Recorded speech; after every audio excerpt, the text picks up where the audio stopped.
Hello friends welcome to quiz for school पिलामाने तमर 27/12/2021 SA1 exam हबार थिला ताहा पुनश्च राज्य सरकार द्वारा परिवर्तन कराई सी तुमर 5/1/2022 अनुष्ठित हम माध्यमिक शिक्षा परिषद ओडिशा कटक बोर्ड तरफ 29/11/2021 तारीख दिन नुआ नोटिफिकेशन आसी जे तुम परीक्षा जहाँ हबार थिला तार डेट परिवर्तित हो 5/1/2022 दिन अनुष्ठित हम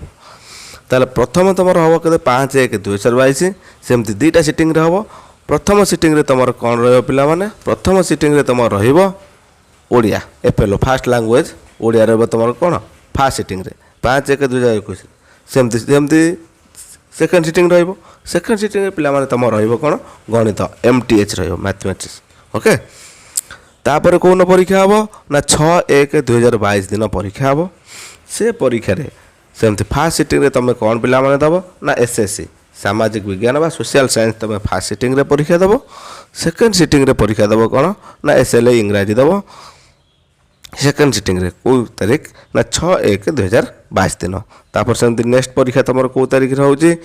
ना 7 तारीख रोचे 7/1/2022 हम 7/1/2022 तुम फास्ट सिटिंग पे तुम दब कौन विज्ञान GSC दब विज्ञान दब तुम फास्ट सिटिंग सेकेंड सिटिंग तुम तृतीय भाषा रहा थर्ड लैंग्वेज रहा हिंदी ओडिया पार्सी संस्कृत जी तार थर्ड लैंग्वेज जहाँ चॉइस करेंगे सी सी देवे जी हिंदी रखी हिंदी दब जी ओडिया रखी ओडिया दब तापर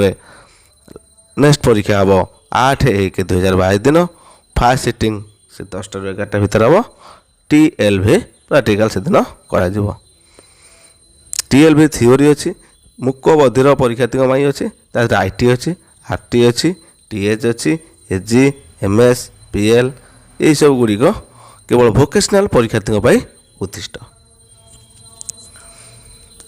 ताल चेंज हो जाए परीक्षा तेणु पाने जो पिला माने तुम चिंता कर आम 27 तारीख हबार अच्छी 27 तारीख हेनी एवं से 5/1/2022 को बढ़ी जाए एक्सटेंड हो जाए तेणु पाने परिश्रम जोरदार कर वीडियो बारंबार अपलोड हो देख प्रैक्टिस कर आम सब MCQ समस्त इंपोर्टाट MCQ आम चैनल माध्यम अपलोड करूँ बारंबार प्रैक्टिस कर समस्त बेस्ट ऑफ लक परीक्षा समस्ते भल कर थैंक यू सो मच।